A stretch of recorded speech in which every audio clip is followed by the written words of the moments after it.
totally barefaced it, looking some kind of crazy. Can't really open my eyes correctly when I can't see. But let's go ahead and get into the video. So I wanted to, of course, come to y'all. It's graduation season. It is graduation season. Shout out to them grads. Shout out to them grads. So I just want to come here and give y'all a graduation makeup look, and that's exactly what we're gonna do. I'm gonna go ahead and prime my face with Fenty Beauty Pro Filter Instant Retouch Primer. The reason I'm using this primer is because I will be using the Fenty Beauty foundation today. And I just feel like that foundation is so lightweight and so perfect looking, like as far as just the closest to skin, that is perfect for graduation, because you don't want to look like a cake face on your graduation day. So I will be using the ColourPop concealers, and I will be concealing like my hyperpigmentation with the color 46.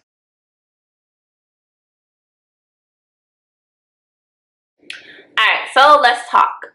So first and foremost, shout out to all them grads. Whether you're graduating from high school, whether you're graduating from college, undergrad or graduate school or medical school or law school, wherever you're graduating from, congratulations. You absolutely positively deserved it. You worked hard for it.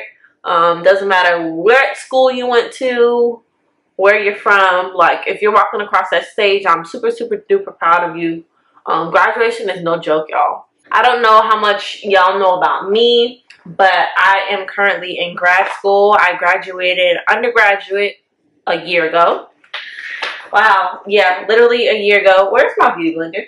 So I graduated from undergrad a year ago. I attended Vanderbilt University, and now I'm currently in a master's program at the University of South Florida.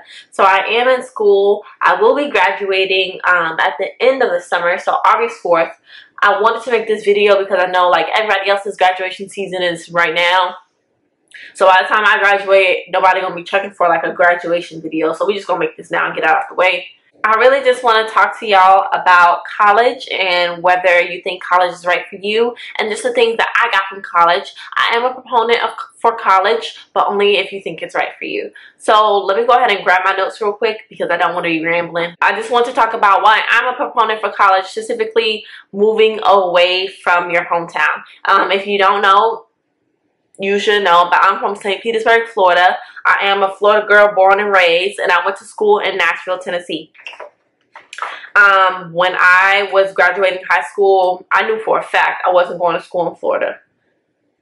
Like, there's nothing y'all could have done to make me go to school in Florida. And why that was is basically I was tired of home.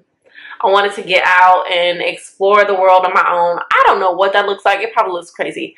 But I want to explore the world on my own. I want to be away from home. Like, I was sick of it, you know. I was a teenage girl getting tired of, you know, just being under my mother's roof. I ended up picking Tennessee because Tennessee is pretty far from Florida. It's about a 12-hour drive. But Tennessee is still in the South. I'm from the South, so there's a lot of things I was used to as far as like culture goes.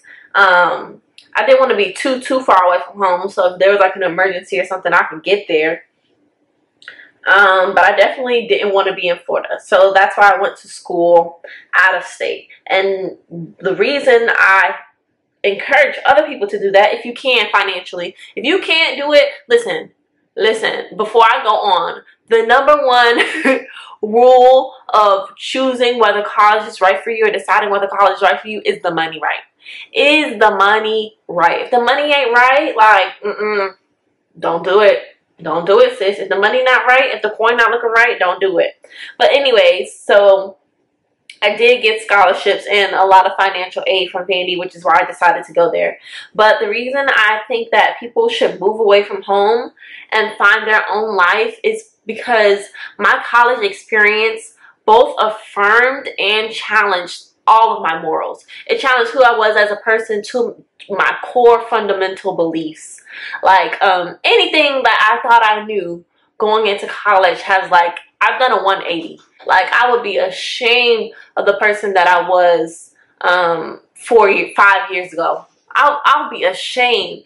There are so many problematic views that I had coming out of high school that I just don't agree with anymore, just because college has literally challenged all of that. And I think the proximity to different people, the proximity to different cultures, the removal of yourself from what is comfortable and what you've known is the biggest thing. I think I really need to get out of my parents' house and just find out who I was as a person.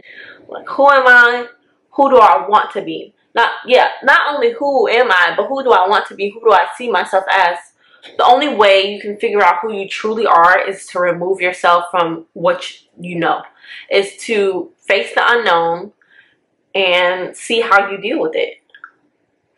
And I really, really, really, really love the person that I've become. Of course, I have some more growing to do. But I'm 100% different.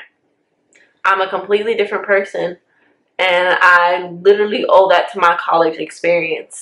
So I ran out of store space and I was talking to myself for a second. But basically, I was saying that I owe a lot of who I am today to my college experience.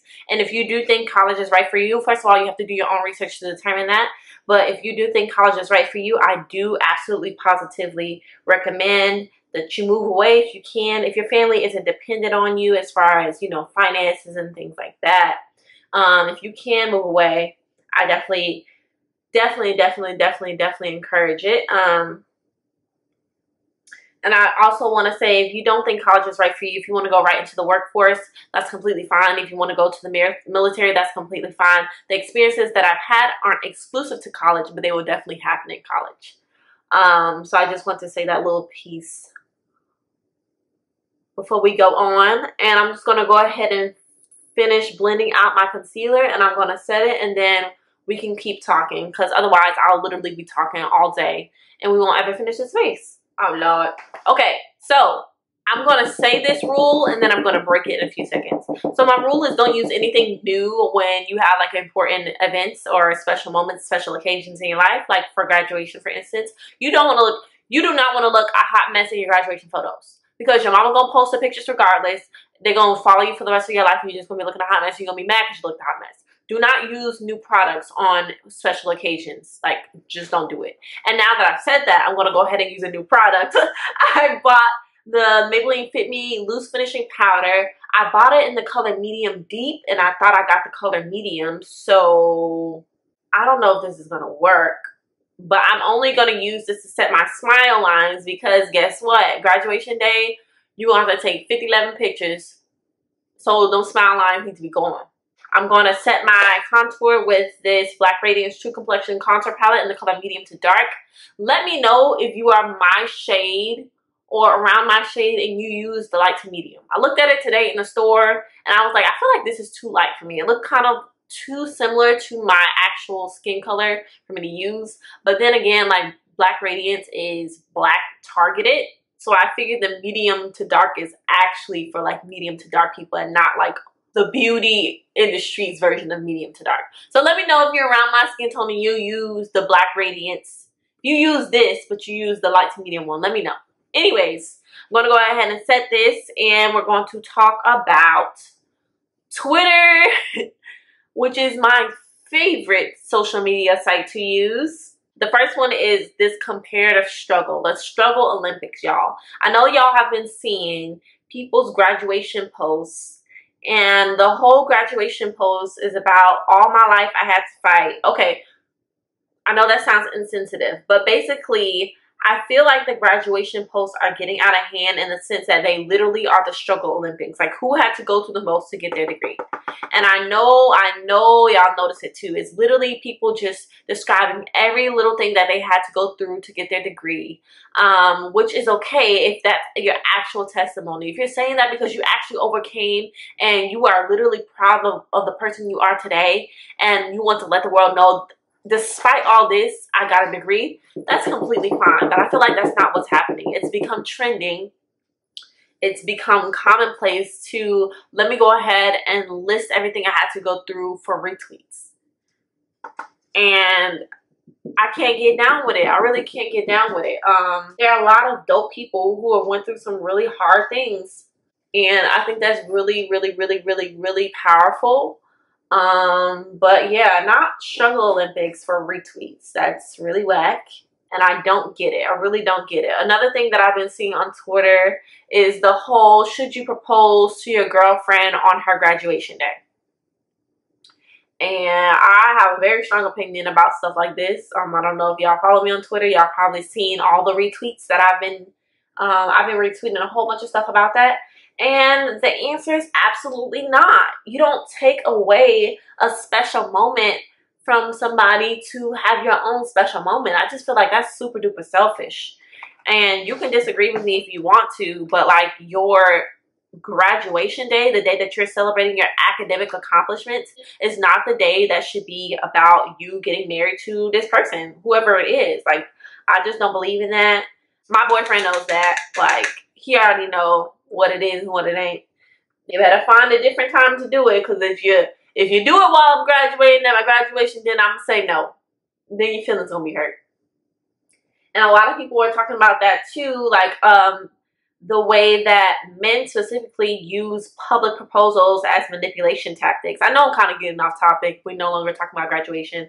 But I do agree in the fact that a lot of time public proposals are manipulation tactics, because you know that if somebody has a large audience, all these stranger opinions are going to go into somebody's decision. So if you would have asked her in private, she might have said no. But you're asking her in public so that she'll be embarrassed to say no, or that other people will make her seem like a bad person if she says no. Sorry, and I should clarify that in this moment that I'm talking about heterosexual couples. But yeah, I do agree that it's absolutely a manipulation tactic, especially if you know you have to know the person that you want to get married to. First of all, a lot of people don't even like public attention like that. That's why a lot of people don't like public speaking. Wow, I just OD'd on blush. Y'all, I don't even like blush. I hate blush. I hate blush, and I just OD'd. I'm going to tell y'all why I OD'd. Because Alicia Ashley had on her Instagram story the other day, she was like, is blush the new contour? And ever since then, I've been noticing people are really going ham on their blush. If y'all saw that video with Rihanna, her Vogue, makeup tutorial interview, she went ham on her blush. And I really think that like summer 2018, people are really going to be trying to use blush as contour. And that was not my intention, but honestly, I've been swayed. I still hate blush though. But yeah, I do agree that at the end of the day, it can be a manipulation tactic. So you really need to know the person that you are trying to marry. Y'all need to have had that conversation beforehand regarding marriage, because you shouldn't just be proposing to somebody without even having a conversation on marriage. But anyways, I said all that to say, don't overshadow people's academic achievements. Okay? Okay. Alright, let me go ahead and finish my base because I'm talking way too much, and then I'll come back and let's do the eyes, okay? Those bridges that you built in undergrad, do not neglect those once you move back home. That's the best thing I can say. I say also don't compromise who you've become in college just because you move back home. It's going to be an adjustment period for the rest of your family as well, because they have to relearn who you are. You've relearned who you are in undergrad, and now they have to relearn who you are if you're moving back home. Just be ready for the ride, y'all. It's not easy, but you are equipped. You are equipped, and just know that and trust in yourself, and go full-fledged towards your next steps. But just know you're not alone if you are experiencing some post-graduation depression. Alright, so we went ahead and finished off the eyes. And the last thing we have to do are these lips. Okay, so we're going to use this liquid lip, Chili by ColourPop. It's pretty mauve-y pink. And we're going to go in with that. And then we're going to go in with a different color in the center.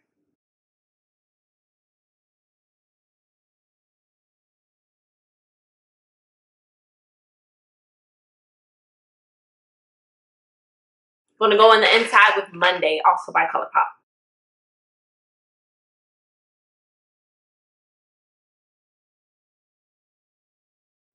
Okay, so originally I wasn't going to put mascara on my bottom lashes because I saw somebody say, like, why would you do that like on graduation when you be crying and stuff? And I do agree, but I look like a naked mole rat, so we're gonna have to add some bottom lashes, okay? Just try to use a waterproof mascara or something like that so you won't have any problems. Alright, so let me go ahead and change my clothes and give y'all something different, and I'll come back with some final tips and tricks, okay? Alright, so if you're a naturalista just like I am, you know that this hairstyle is not going to work for graduation because that graduation cap will not be going on. So I want to give y'all a couple of hairstyles that will work and that you should be able to fit your graduation cap over. I was natural for both my high school and my college graduation, so this should work for you, okay? I'm obviously not going to be doing the hairstyles because ain't nobody got time for that. But here's some hairstyles that will definitely work for you. Low bun, low ponytail, low bun, slick it out. I already have a tutorial on how to do a slick bun. I will leave it here or in the description box below. So that will definitely work. I did that for my high school graduation and I had no problems. All of these hairstyles, the point of them is to reduce the bulk or the volume of your hair at the crown of your head. Number 2 is a flat twist out. Now for my college graduation, I actually bantu knotted my hair previously, like the night before, but when I took it down, I added a couple of flat twists in my head, so it was kind of like a headband. As y'all can see in the picture, I had a middle part and then I did 2 flat twists going down towards my forehead and then down going towards my ears, and that really helped reduce the bulk of my hair. I also think I may have left a few bantu knots in my head just so I could fit the cap on. When I took my senior pictures, I actually had box braids in my hair, so any type of like protective style like box braids, twists, Senegalese twists, those should work fine. Even if you want to do it with your real hair, if you want to cornrow your hair or braid your hair and do some mini twists. Number 4, I've never tried this personally, but I have a lot of friends who did. They wore wigs for their graduation. Make sure you secure the wig, okay? Make sure you secure the wig. But once you do that, that graduation cap should have no problems going on. You can also do a sew-in if you wear sew-ins. And finally, if none of that works out for you and all else fails, just go ahead and turn that cap into a headband. There are a lot of YouTube tutorials on how to turn your graduation cap into a headband. That wasn't my go-to because I don't think we were allowed to do that, or I'm not sure. I just didn't want to cut my graduation cap. Like, it's memorabilia. Like, yeah, memorabilia is a word. Yeah, it is. I just didn't want to cut it. It was like sentimental to me, so I just wanted to make it work. But if you're okay with cutting your graduation cap, by all means do so, and you know, you can wear whatever hairstyle you want to once you attach it to a headband. So I hope those little tips helped you guys. I hope you guys enjoyed this video, this trick chat Get Ready With Me. Let me know, just talk to me in the comment section below. You can respond to a lot of the things that I said within the video. If you want an in-depth video about me and grad school and how I'm doing now, just go ahead and like this video and leave a comment in the comment section below. I hope you guys enjoyed this one. I'm happy to be back and recording videos. And yeah, I'll see you in the next one. Bye. Here. Wait a second. Don't forget to add some highlighter to your shoulders and to your collarbone, okay? Your clavicle needs to be glistening. Giving you a little choker action, giving you a little shoulder action. Thumbs up this video if you like are proud of my dedication, because I really can't see much of anything right now. I'm kind of just like going with the flow, going with the feel. You better pose, girl. Yes, girl.